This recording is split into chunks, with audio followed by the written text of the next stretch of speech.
High everyone, welcome to Ravix team. বন্ধুরা, ইলাস্ট্রেটরের মাধ্যমে যে কোনো লেটার বা লেখার পেছনে কীভাবে লং শ্যাডো ইউজ করবেন। ওকে, একটি লেটার বা একটি ওয়ার্ডকে আকর্ষণীয় করে তোলার জন্য লং শ্যাডো ইউজ করতে হয়। ওকে, ইলাস্ট্রেটরের মাধ্যমে এই লং শ্যাডো কীভাবে তৈরি করবেন আজকের এই ভিডিওতে আপনাদের এই টিপসটি দেখাবো। ওকে, তাহলে এই ভিডিওটি শেষ পর্যন্ত দেখতে থাকুন। ওকে, প্রথমে আমরা ইলাস্ট্রেটর সিরিজ সফটওয়্যারটি ওপেন করে নিলাম। ওকে, আমি এখানে একটি ফ্রন্ট সিলেক্ট করে এখানে গ্রাফিক্স লিখে নিলাম।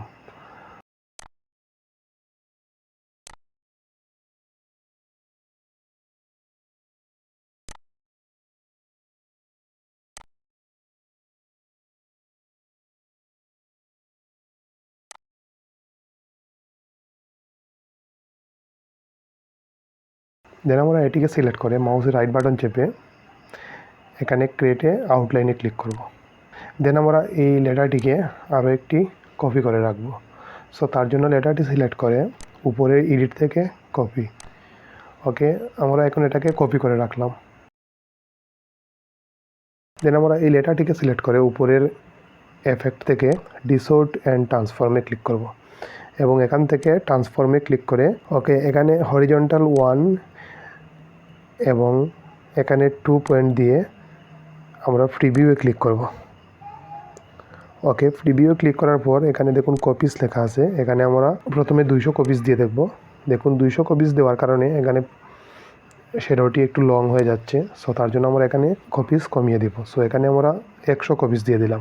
ওকে, 100 দিয়ে আমরা ওকেতে ক্লিক করব।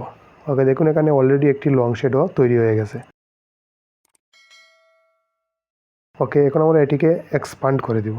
সো তার জন্য আমরা এটিকে সিলেক্ট করে উপরের অবজেক্ট থেকে এখানে এক্সপান্ডে ক্লিক করব। ওকে, দেন আমরা এটিকে সিলেক্ট করে এটির অপাসিটি একটু কমিয়ে দিব। ওকে, এটিকে সিলেক্ট করে আমরা উপর থেকে এটির অপাসিটি কমিয়ে দিলাম। ওকে, এটিকে কিন্তু আমরা আগে কপি করে রাখছিলাম। সো এটি এখনও কপি অবস্থায় আছে।